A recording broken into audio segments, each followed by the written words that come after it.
José Luis Montenegro es un periodista mexicano que se dio la tarea de escribir sobre los hijos del Chapo, es de la editorial Random House, la verdad es muy bueno y saludo con mucho gusto a José Luis que está en pantalla para hablarnos justo de este libro. ¿Cómo estás, José Luis? Muchas gracias por el espacio, muy bien, gracias por la invitación. Tu segundo libro, José Luis, el primero de los Naco Juniors, que parece que pegó muchísimo, y este segundo entrega. Cuéntanos de qué trata, cómo está, de dónde sale. Sí, mira, la verdad es que haces una buena introducción porque en 2015 publiqué el libro Narco Juniors, Los Herederos del Poder Criminal. A diferencia de Los Chapitos, Radiografía Criminal de los Herederos del Cártel de Sinaloa, este es impreso, digital y audiolibro. El primero solamente era digital. Y fíjate, a raíz de la captura del Chapo Guzmán, me parece que en el 93, y su fuga en el año 2001, yo me di a la tarea de investigar a los hijos del capo sinaloense porque veía que se estaban empoderando a todas luces. Veíamos a jóvenes capos de menos de 30 años exhibiendo panteras, exhibiendo tigres de Bengala, automóviles de lujo, mujeres a las que les firmaban sus glúteos como forma de imposición del poder, ¿no? Y yo decía, bueno, ¿quiénes son estos sujetos? ¿Quién está detrás de esa pantalla? Y con nombre y apellido, Iván Archibaldo, Jesús Alfredo Guzmán Salazar, Ovidio y Joaquín Guzmán López, estos personajes enigmáticos que mucha gente admira en los narcocorridos, ¿no? Que les hacen odas y ensalzan sus actividades criminales cuando en realidad son personajes siniestros, personajes que han pues llegado a estas series de televisión, han llegado a melodías, han llegado a inspirar inclusive obras como la que hoy les presento, porque son personajes de interés, son personajes que actualmente lideran el mercado de las drogas, son los principales proveedores de fentanilo a Estados Unidos, también son personajes que ejercen mediante el uso de la violencia métodos coercitivos para ultimar a sus víctimas. Por ejemplo, algunas de ellas les inyectan el propio fentanilo para saber cómo actúa este opioide, ¿no? En sobredosis en el cuerpo humano. Casi Disculpa. haciendo como pruebas de laboratorio con la forma de tortura. Como forma de tortura, y esa otra forma de tortura, por ejemplo, arrojar a sus víctimas a los leones o tigres de Bengala que tienen como mascotas domésticas, ¿no? Que no son animales domésticos. Entonces me enfrenté justo a este panorama criminal y quise revelar qué había detrás de estos nombres tan sonados, que obviamente este mote es muy llamativo, es muy vendible y parece que es una marca criminal, ¿no? Los Chapitos. Sí. Oye, José Luis, es que debe ser muy complicado ser el hijo del Chapo Guzmán, ¿no? De por sí es muy complicado ser el hijo de un famoso, imagínate, yo recuerdo mucho la historia de la hija de Carlos Fuentes, o el hijo de Hugo Sánchez, ¿no? Que debe ser una cosa muy difícil mentalmente. Imagínate lo difícil que debe ser el hijo del Chapo Guzmán. Tú que te has metido a explorar esto, todos los hijos del Chapo se dedican a lo mismo o hay algún hijo que, digamos, no está en el crimen organizado. Sí, mira, yo creo que haces una buena reflexión porque a veces infancia es destino, ¿no? El hecho de en el círculo en el que te desenvuelves, el contexto en el que naces, las personas con las que convives es lo que marca el destino de alguna manera que te va a perseguir por el resto de tu vida, ¿no? En el caso de los hijos del Chapo Guzmán, imagínate que hay una escena atroz en las primeras páginas del libro como introducción que dice, y cito textualmente, de acuerdo con un informante del Departamento de Estado y de la Agencia Antidrogas, le dice, chinga tu madre, ¿no? Estas son las palabras que pronuncia el Chapo cuando ultimó a un integrante del cártel de los Zetas. Y al lado del Chapo Guzmán, quien ejecuta y acciona esta arma de fuego, estaban los hijos, estaba Iván Archibaldo y Jesús Alfredo. Entonces, en ese contexto, te pones a pensar que ese fue el ambiente en el que crecieron estos muchachos, ¿no? Es decir, tuvieron que aprender y mamaron de su padre este consejo, este ejemplo, y a la par, pues lo iban emulando, ¿no? Como si fuera un modus vivendi. Es así como ellos se han relacionado en el mundo del AMPA, ¿no? Es muy difícil ser hijo del Chapo Guzmán, no todos se dedican a eso. Evidentemente, Iván Archibaldo, Jesús Alfredo, Ovidio y Joaquín sí se dedican al narcotráfico, pero hay otros como Alejandrina, por ejemplo, Giselle, que no, que tenía inclusive algunos negocios de artículos escolares, por ejemplo, laboratorios químicos. Ella también fundó la marca El Chapo para vender productos como camisetas, gorras, cinturones con hilo de plata. y está César Guzmán también, otro personaje que no se dedica a eso y también secunda algunas de las actividades de su hermana. Entonces vemos que también hay actividades lícitas por parte de la familia Guzmán, pero habría que investigar si realmente los recursos o la procedencia de esos recursos son legítimos, porque pues, ellos pueden poner mañana un spa, pero ¿de dónde sacan el dinero? A veces financiado por los propios hermanos, ¿no? Ahorita que hablabas sobre las hijas, es un tema también muy interesante. Habla sobre la relación que se pudo haber dado o que se dio entre Alejandrina y el hijo de Pablo Escobar. Correcto, sí, hay una relación, me parece que estrecha, porque la gente que lee el libro Los Chapitos, que está disponible en versión física y en versión digital, va a encontrar un episodio que se llama El Chapo R de registrado. Y allí yo inscribo un episodio o un subepisodio, digamos, o subtema, en el que yo me contacto o hago pues migas con la gente cercana a Alejandrina, y ella tiene la intención de publicar una autobiografía o una biografía más bien autorizada por su padre, que ella le iba a contar de acuerdo a las vivencias que tuvo la oportunidad de ella de compartir con su padre. Allí ella me comenta que pues quiere hacer un libro. Yo la acerco a la misma editorial, a Penguin Random House, para que le haga una propuesta. Ella pide una cantidad estratosférica de dinero, me parece que eran como 2.5 millones de pesos como adelanto a cuenta de regalías, y logra afianzar una negociación con la editorial que nunca se concretó, de 701,000 pesos a cuenta de regalías, que este 701, ustedes dirán, bueno, ¿de qué se trata? Pues es el número que le dio la revista Forbes al Chapo Guzmán por allá desde el año 2006-2008, como uno de los millonarios, ¿no? Más prominentes y prolíficos del mundo. Entonces, ella me dice que en esa negociación el hijo de Pablo Escobar logró más todavía con su libro Pablo Escobar, mi padre.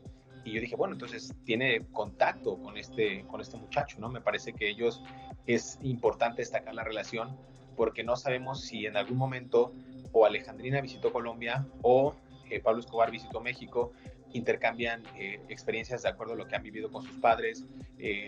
No sé si ellos tengan a bien deslindarse de las actividades criminales o también operan, digamos, por abajo en el anonimato o el oscurito, como coloquialmente se dice, para favorecer al cártel de Sinaloa, y en la contraparte el cártel de Medellín, ¿no? El cártel de Cali por parte de Pablo Escobar. Entonces está muy interesante la gestión, y vemos como dos hijos de dos prominentes capos pues al final coinciden en algo, ¿no? En publicar las biografías de sus padres, y también pues ser hijos de personajes que estuvieron perseguidos de manera política, ¿no? Y también por sus rivales. Y comercializar las marcas, como lo hicieron. Exacto, y también hacer del nombre de los propios padres algo comercial y algo de lucro, que al final del día termina en una apología del delito. Sí, bueno, pues el hijo de Pablo Escobar da conferencias, anda recorriendo el mundo dando la conferencia de lo que fue ser el hijo de Pablo Escobar. Oye, yo tengo una duda aquí, José Luis, siempre me ha dado esa inquietud. ¿Quién de los hijos del Chapo es el líder? O sea, ¿quién es el que va a terminar siendo el heredero de este imperio del mal? Porque cuando salió Ovidio a la escena, a mí me sorprendió el culto que había hacia Ovidio, pero desde luego que Iván Archibaldo también es muy pesado, pero ¿quién de ellos, digamos, que es el que hereda, por un lado, las habilidades del líder malvado, y por otro lado, pues digamos que el mando? ¿Quién es el que hereda el mando o se divide, se reparte un poco el mando? Yo creo que el líder por antonomasia es Iván Archibaldo. El líder del cártel de Sinaloa actualmente es él, quien negocia con los grupos rivales, quien negocia con el gobierno, quien inclusive ha sobornado a muchas de las autoridades en la Ciudad de México, en Sinaloa, en Chihuahua, en Durango, en este enclave geográfico conocido como el Triángulo Dorado. Él es el que ha tomado la batuta después de que su hermano, Ovidio Guzmán López, cayó en desgracia.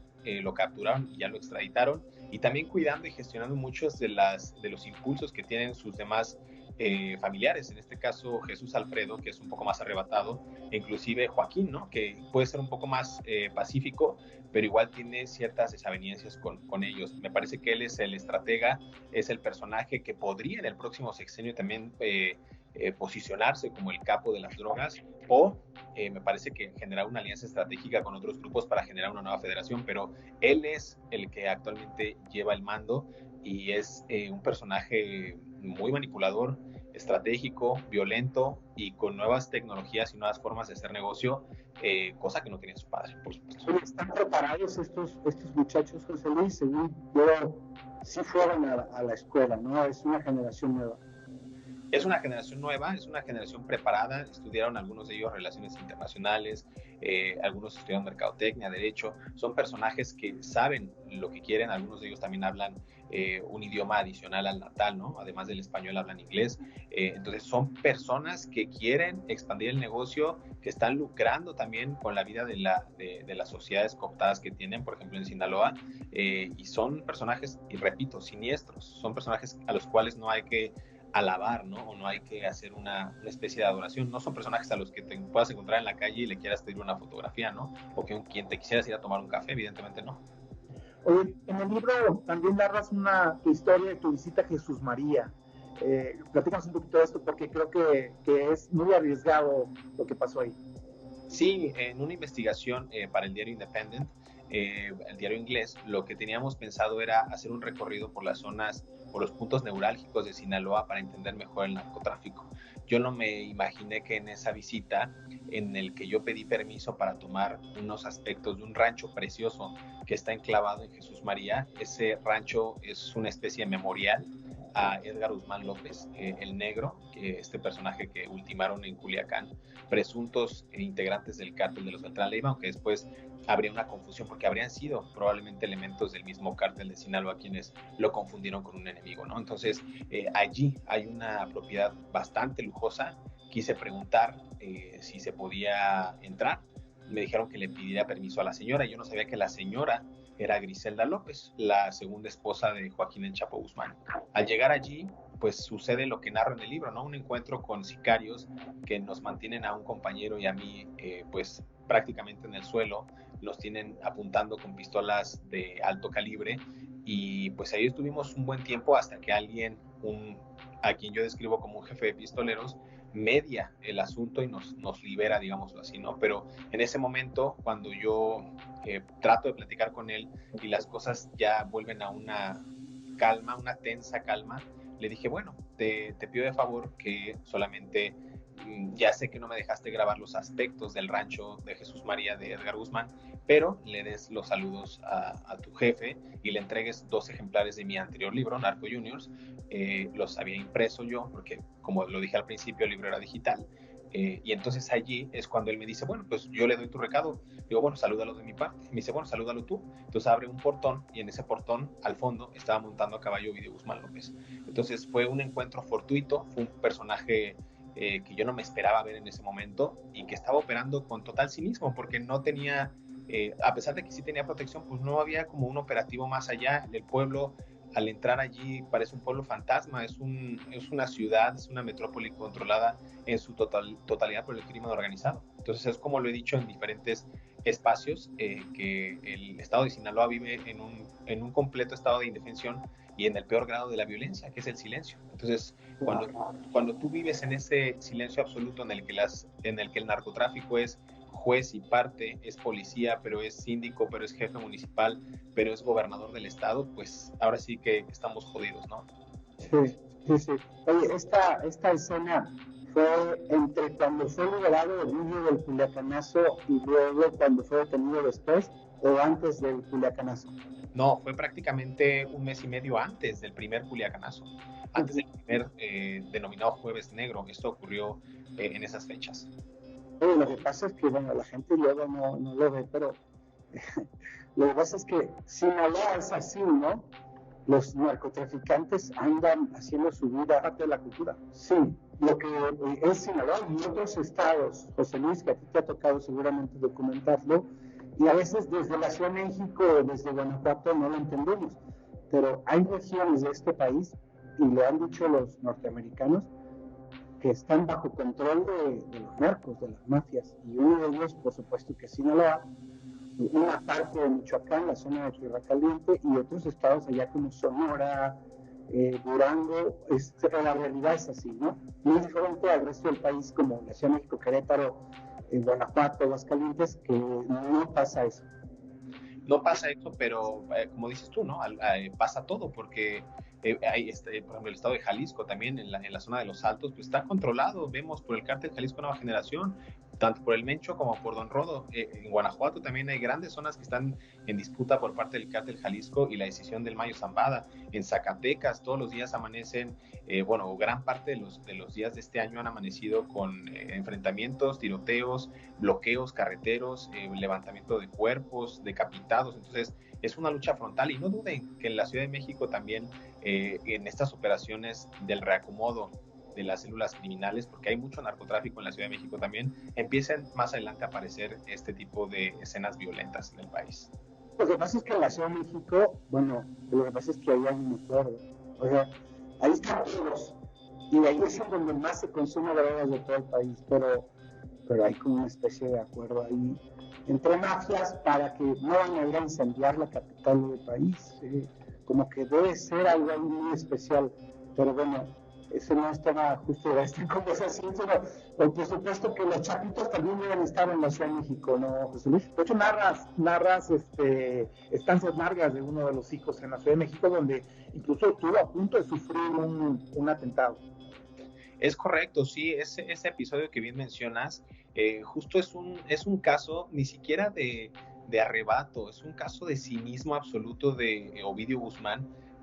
Claro que después del primer culiacanazo, él dice, pues me voy a ir a vivir a la Ciudad de México. Entonces se va al sur de la ciudad, renta un hotel en el cual tenía jacuzzi que frecuentemente utilizaba. Él viajaba en 2 camionetas blindadas, una de ellas era Land Rover, iba a salir de fiesta, perdón, a la Condesa, iba de compras a Santa Fe, se iba a comer un pastel de queso en un centro comercial. Entonces, hablamos en Parque Delta, hablamos de un personaje que a todas luces se sentía protegido por el entonces secretario de Seguridad Pública, Omar García Harfuch, ¿no? Nos enfrentamos a un personaje prototípico de una nueva figura dominante, el narco, joven, que tiene lujos, que tiene dinero, que puede comprar autoridades, que puede navegar, que puede estar con mujeres, y no le pasa nada. Ese era Ovidio Guzmán. A mí me gustaría también preguntarte, José Luis, he sabido que el Chapo Guzmán tenía un amplio número de relaciones sentimentales. ¿Cómo era la relación entre los hijos y las mujeres de Chapo? Pues es que realmente no había un acercamiento entre las mujeres del Chapo con los hijos. La única que tuvo a bien acercarse a ellos fue Emma Coronel Aispuro, que fue una de las últimas parejas sentimentales de su padre, y ella sí se acercó a Iván Archibaldo y Jesús Alfredo, por ejemplo, para planear la última fuga del Chapo de un penal de máxima seguridad, que fue esta construcción del túnel de 1.2, 1.5 kilómetros, que era una construcción aledaña al altiplano, y esa era una obra pues pactada más bien por la Conagua para hacer una especie de boquete, ¿no? Para una obra que nunca sucedió, más bien era un caso absoluto de corrupción e de impunidad también avalado por esta institución. Entonces, Emma Coronel ayuda y gestiona tanto con Iván Archibaldo como los propios personajes que comercializan la droga en Sinaloa. Por ejemplo, ella negociaba en cuánto iban a vender cierto cargamento, si ya iba a llegar, si se le iba a pagar a ciertos personajes o a deudos,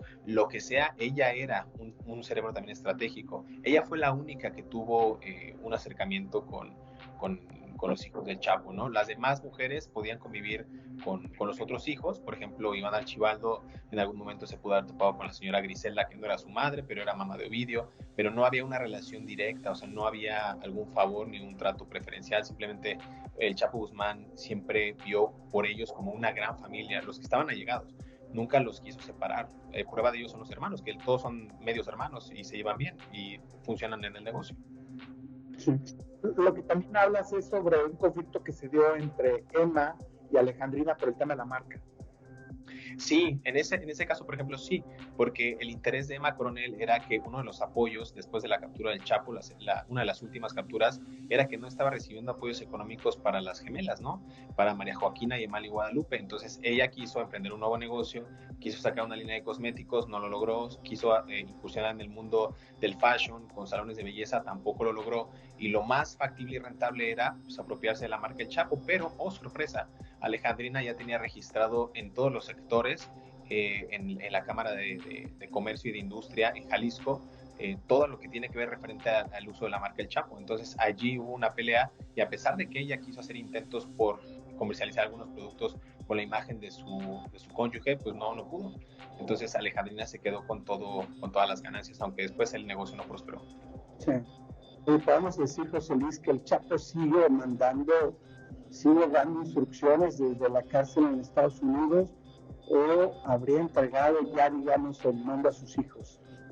No, el Chapo ya es imposible que maneje el cártel desde una prisión de super máxima seguridad como la de Florence en Colorado. Creo que él ya pasó la estafeta a Iván Archibaldo. Por eso en el libro inicio con un narcocorrido muy colorido que habla sobre la herencia del Chapo a Iván Archibaldo, ¿no? Entonces creo que allí ya está más que inscrito en melodías, en cartas inclusive que el Chapo Guzmán le envió en algún momento a Dámaso López Núñez, el licenciado, y al Mayo Zambada, diciéndoles que pues prácticamente les dejaba a su encargo, a su venia, a su solidaridad, no sé, como si los encargara la salud, la seguridad y la integridad de sus hijos. Entonces, él ya no opera, él simplemente pues ya está en una prisión de 3x2 para el resto de su vida y seguramente pues cuando muera pues será recordado como la leyenda de la delincuencia organizada que es.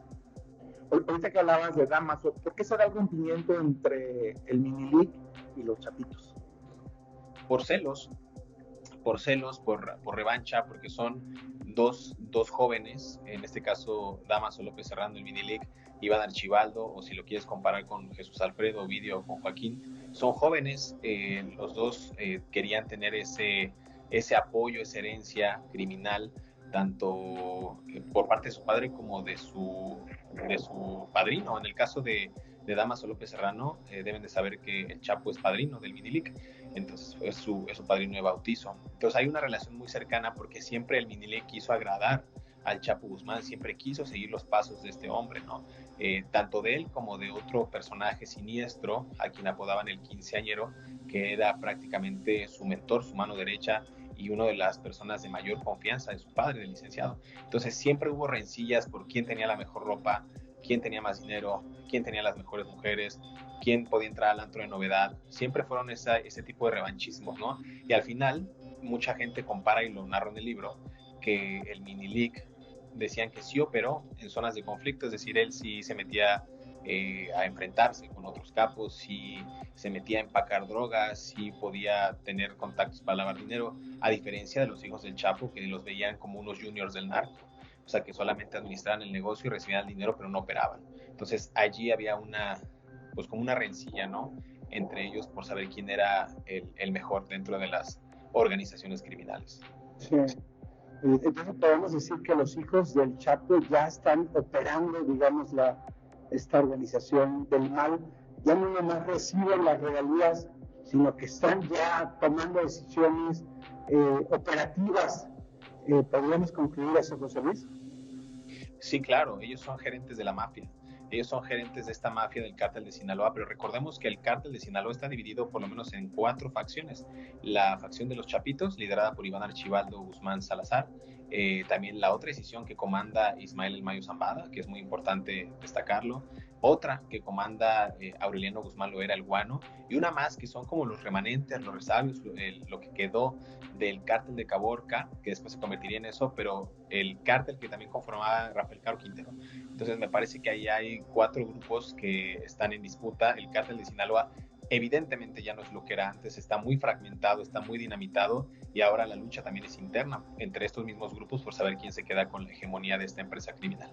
Sí, el Mayo Zambada, que según recuerdo nunca ha sido detenido, lo mismo que el Azul. ¿Qué pasó con el Azul? Supongo que sigue trabajando Juan José Esparragosa, y tampoco nunca ha sido detenido. Yo siento que esos son como los grandes ganadores. El Azul murió, ¿no? Ya, hace poco, ¿no?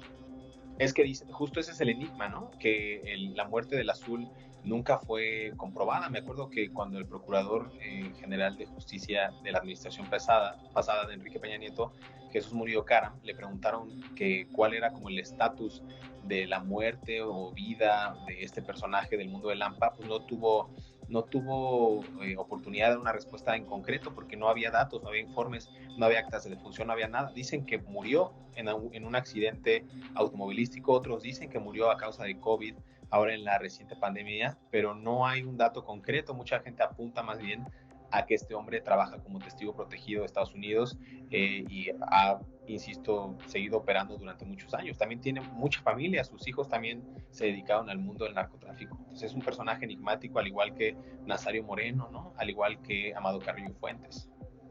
Sí, sí. Pues ahí está la historia, ahí está el libro, Fernando. Muchísimas gracias por la entrevista, la verdad el libro es muy bueno.